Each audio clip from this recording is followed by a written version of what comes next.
And I will tell you, I admit to you guys, since the beginning of this week, when I realized that I actually committed to come up here and give a lesson to you guys, I've been trying to think of a way to get out of this, okay? I have done everything I could to get out of this, and even to the point where on Thursday I was feeling, when I was here Wednesday this past week, I was feeling terribly. I just wanted to go home and crash. I have an ear infection, and I still have it right now. I'm only on my 3rd day of antibiotics, but when that happened, when that happened on Thursday, I went to the doctors to get checked out because I could not afford to get sick. That's when I realized that I needed to be up here. I needed to do this because the devil is trying to stop me, okay? I put the devil underneath my feet. I stomp him out. I don't need you. Sorry, I don't need you in my life. I want you off my back. That's where I want to be, and this is where I am so glad to be here. So here it goes. Ready? No tomatoes. Huh? I'm going to no preaching. It's a lesson. All right, so make sure this thing is working. Nope, wait. On. There we go. Nope. There we go. Oh. Yes. Yes. Please don't mind the hair.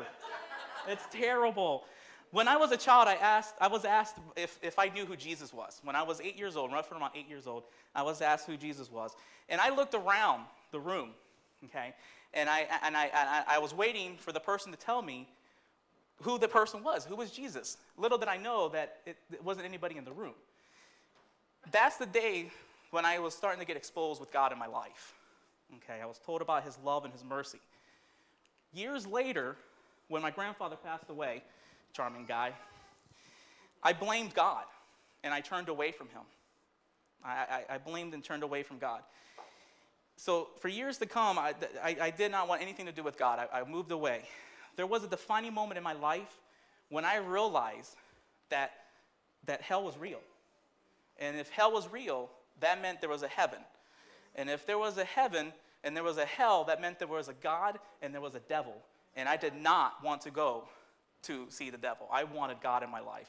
And I dropped to my knees that very moment. I dropped to my knees and I said, God, please forgive me. Please forgive me. Show me your love. Show me your grace. I am sorry. I have sinned. I don't want to do this anymore. We're talking about this about 7 years ago when I did this. I said I didn't want it anymore. And I tell you, from that moment on, he gave me the grace that I need in order to be able to live the way he wanted me to live. It was a struggle, and it's not easy. As Kim said before, it is not easy at all. So from that point, I started trying to figure out what I wanted to do with my life. And I kept feeling there was a call for me to actually go and do something for the Lord. And I honestly thought it was to be a public servant. So I went to the police academy, and I actually passed the academy and could, not anymore now because my certificate ran out, but I could have become a cop. Well, for some reason, I'd never pursued that, and I stopped, and I decided, no, that's not what I wanted to do. It wasn't until about a year ago when I realized that the servitude that God wanted me to do was not being a public servant, but to be a servant of the kingdom. And that's when I realized that that's what I needed to do, something for the kingdom, and start going to school. And if I had not started going to school as of last year, I would not be in the position that I am right now, working with your children, growing more with Christ in my life, becoming more of a believer and loving the Lord and wanting to be for him and nothing but him. He has become my number one, while I become number two, and everyone behind me has become number 5, 6, 7, 8, 9, 10. So once I gave him my life, he started making everything more bearable. It was still a struggle. I still struggled. No matter what, I still stumbled. I still fell.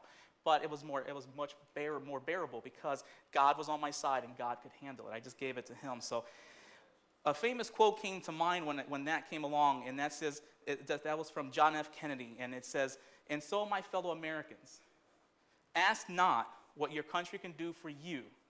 Ask what your country can do, what you can do for your country." Mix that one up. So I leave the same challenge to everybody here as well. Ask not what God can do for you. Ask what you can do for God. And that's where it boils down to. And that's when I had to realize that I had to do something for God because God wanted me to do something for him. And I needed to open myself up. So